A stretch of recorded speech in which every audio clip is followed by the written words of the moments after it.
Hey guys, so in this video I'm going to be going over how to groom the Rack Sanchez hair, the famous iconic Rick hair within XGen Interactive Groom. And I already have a version done. This is the Rick model. I'm going to just do my best to recreate it and show my workflow, how I went about it. So this is the Rick model. I have loaded up, it's rigged, everything's ready to go. Here's the old hair. And let's see. So the first thing, you want to go from Maya Classic to XGen Interactive Groom Workspace. You don't have to, all the tabs are still available, but I think it's a little bit easier working in this space. Next, you want to make sure your hair plate is showing. So I'll just show you what the hair plate looks like. So even though this covers a lot of his head, we're going to have to mask out a portion and paint it out because of the receding hairline and the bald patch. So for now, we'll leave that unhidden. We'll create interactive groom splines with the hair plate selected, and I'll just call this demo hair. And I think all of these settings are fine. A lot of this is changeable after you create it.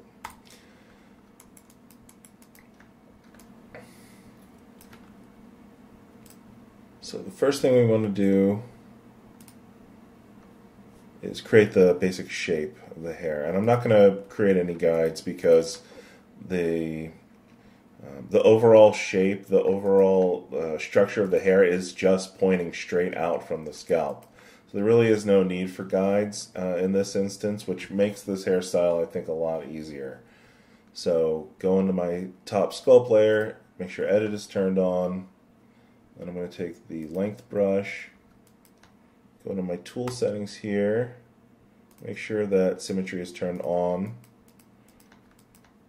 and that I am scaling up. Let's see what the strength looks like.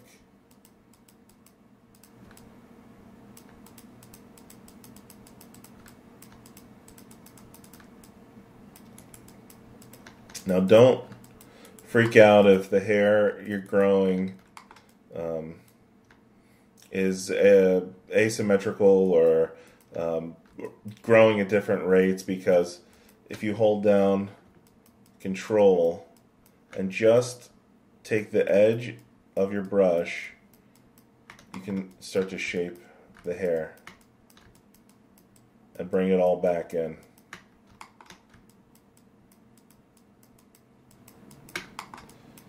And we're kind of just creating like an afro.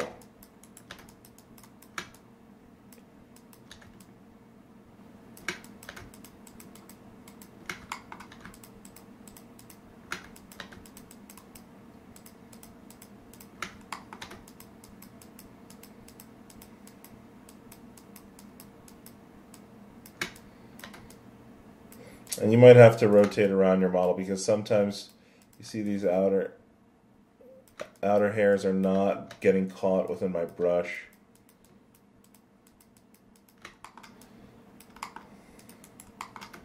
And this looks like a good length for now. It's difficult to tell because we don't have any modifiers on it.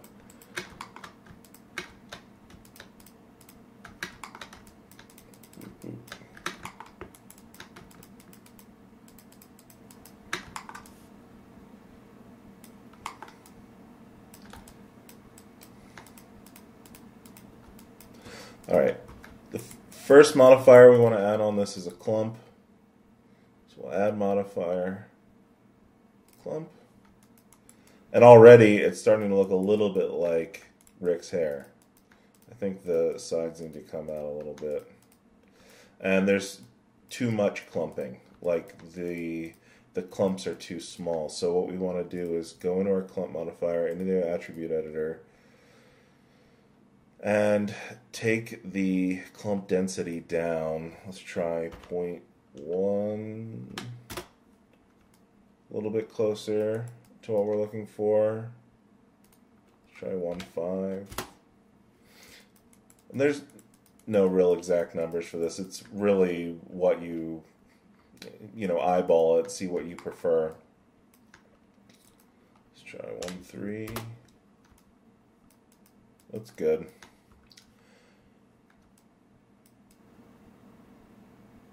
Alright, so then the next thing we want to do is add another clump modifier, and this is going to be the clumps within the clumps. So if you look at people's hairs, usually it bunches up into larger clumps, and then within those clumps, several hairs will then stick together and form little mini clumps within that. So, and keep in mind, the way you want to stack your modifiers, the top modifiers take priority over the ones underneath. Or I should say the lower ones take priority over the top ones. So the lower ones are the foundation, if that makes sense. So let's turn this clump density up to 20. Let's try 30. And I think we're having a little bit of a tough time seeing, so I'm going to turn the density up to 10. A little bit easier to see. And then let's go and mess with our settings a little bit to make it look a little bit more like hair. So the width scale I usually keep at 0.01 or 0.012 or 0.015 for thicker hair, more wiry hair. And I think that also just depends on your scene scale and the scale of your model. So for the width, I usually take the root down and then have it shoot up to full width, and then the tip I bring down usually to about 3. And this way it tapers on both ends a little bit. And it just helps, the tapering at the root I think just helps. You don't want that sharp line where the root of the hair meets the scalp. There's usually more of a gradual thickening from the edge of the hairline inward.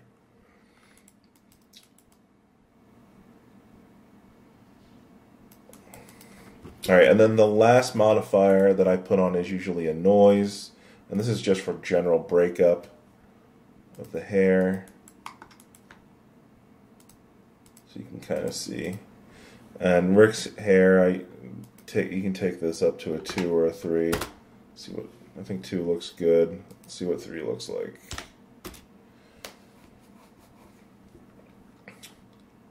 Let's keep it at 2.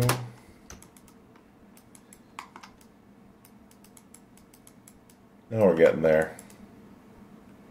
Now I already have a material made for Rick's hair. It's kind of this like light blue, gray hair material. And if I select his eyebrows, let's see what that material is called. Rick Hair Material 2. So I'm going to select the demo hair.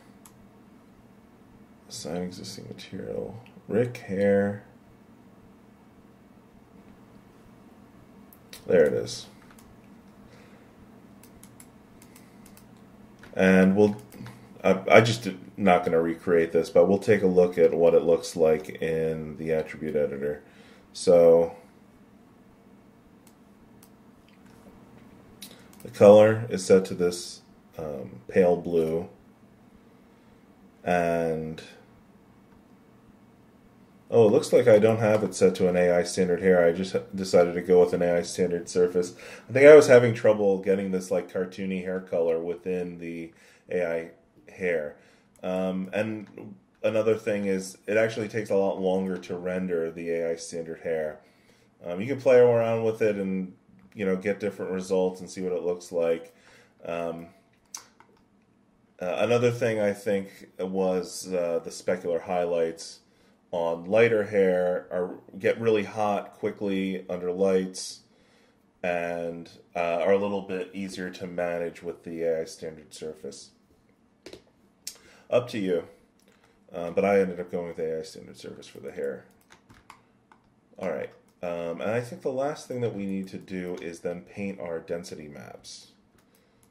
So we need to lop off the front of his hair here and also give him a bald patch back here. So how do we do that? Select the demo hair, go into attribute editor, demo hair shape, or demo hair base. And then there's this option for density mask. So I'll call this demo hair density mask. And make sure you don't have any spaces, otherwise it won't save. Save it as a JPEG. Well, you can save it as whatever. JPEG just saves some file space. Bump that resolution all the way up for a cleaner result. And white will make everywhere on the map that's white will be 100% hair. Everywhere that's black will be 0% hair, and then grayscale in between will give you varying degrees of how much hair is present. And create.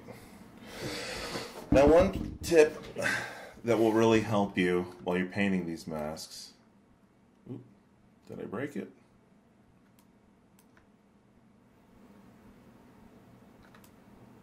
There you go. Sometimes it takes a little bit to load.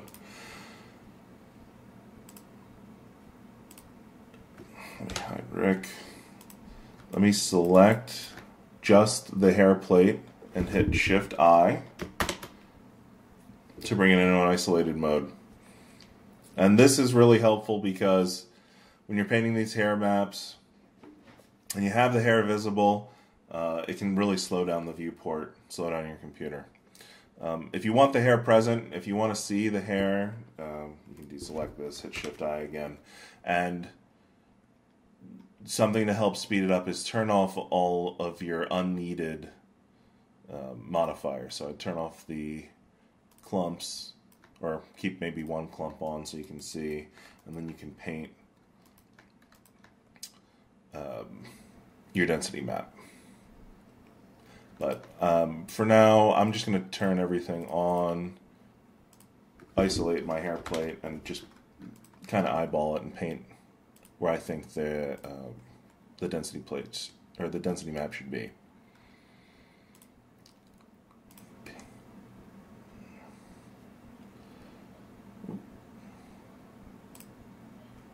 There we go. And go into your tool settings. Now you want to, at least at first, paint with the hard edge brush. If you paint with the feathered edge, you're going to have problems where even areas where you thought you painted black, you're still going to have hairs pop up. And I've run into problems even with using the hard edge brush. I think it has to do with the texture resolution of your map, but there's other ways to fix it. You can go in with a sculpt layer and cut or physically remove the hairs with a density brush or whatever you want to use. All right, for now, we're going to say save texture on stroke. This is important. It will slow things down a little bit. And stroke, let's do reflection on the X.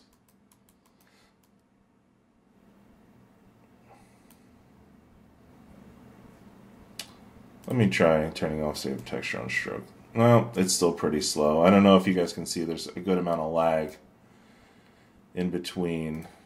Let me try turning off reflection. Nope. I'll just leave it on.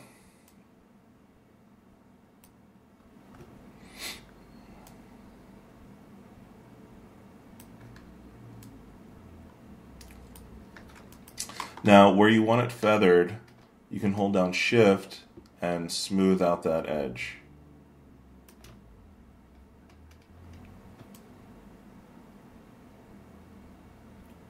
And there's a lot of lag time, so it's a little bit difficult to see.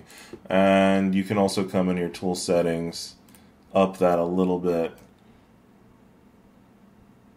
and then paint, and then smooth, and then this will give you a little bit more feathered edge going from bald to hair. And then back here, just paint, give them a little bald patch.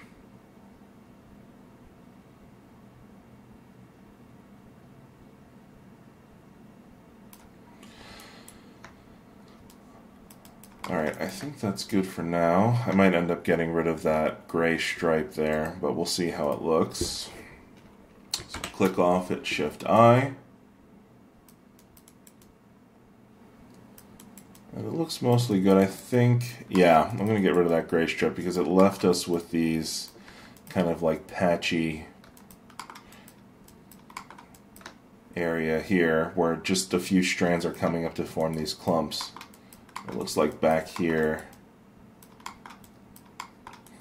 I might want to either trim this down or mess with the density map again. So let's go back into painting this. Let's do it with the hair turned on this time and see how slow it is. Tool settings all the way down.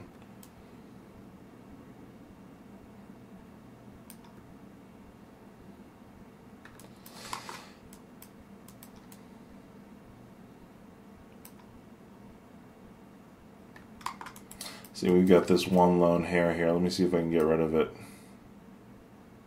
Oh, hey. Well, it looks like Maya's actually cooperating today.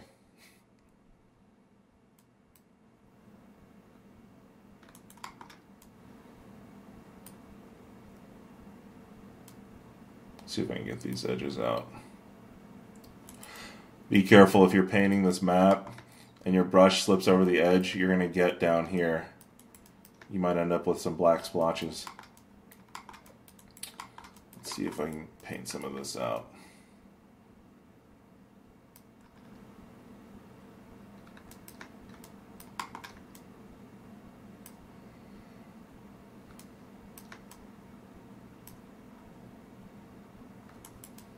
I think that looks a little bit better.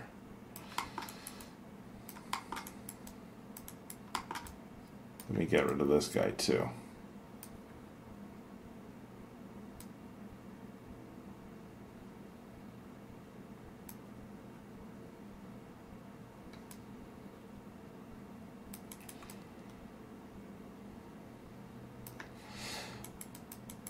Alright, that's enough of this.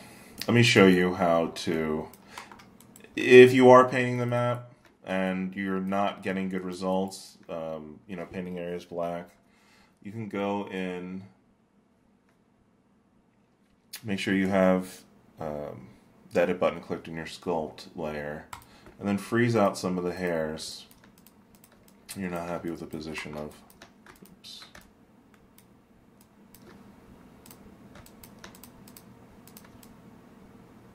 Oof.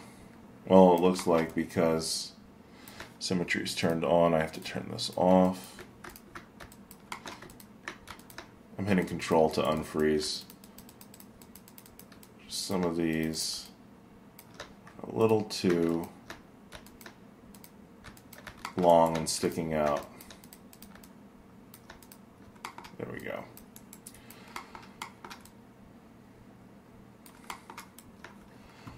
And then say invert frozen, so then only the hairs the strays that are bothering you are left. And then you can come down and shrink them with your length brush, your cut brush.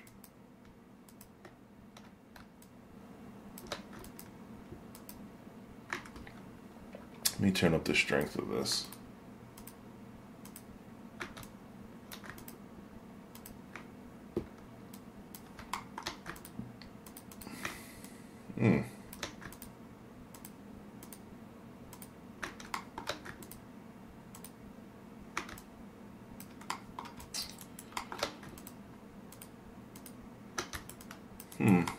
Looks like it's not really responding. One other thing that you can do is if you're not having any results with the density mask or with the brushes, sometimes you need to restart Maya, and it'll jumpstart the maps and the brushes into working a little bit better. Sometimes the viewport needs a little help catching up to what you're doing. So let me save this.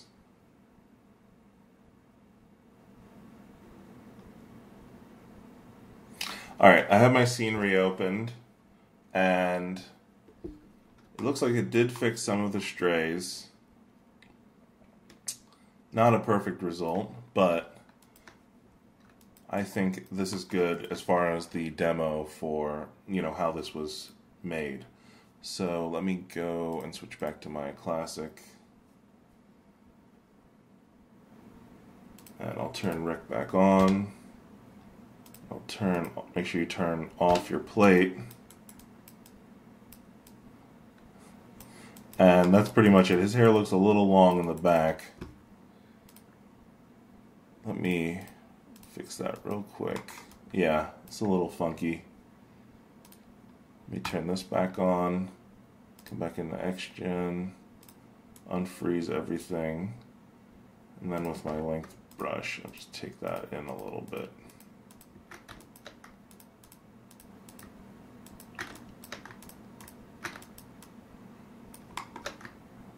It's a little long up top too. All right. I think that's looking a lot better. You can play with this forever until you got it perfect just how you want, but I don't want this demo to go on forever. Hopefully this was interesting for you. Hopefully you got something out of it. If you did, please leave me a like. If you have any questions or comments, leave them down below in the comments section. And until next time, thanks for watching, guys.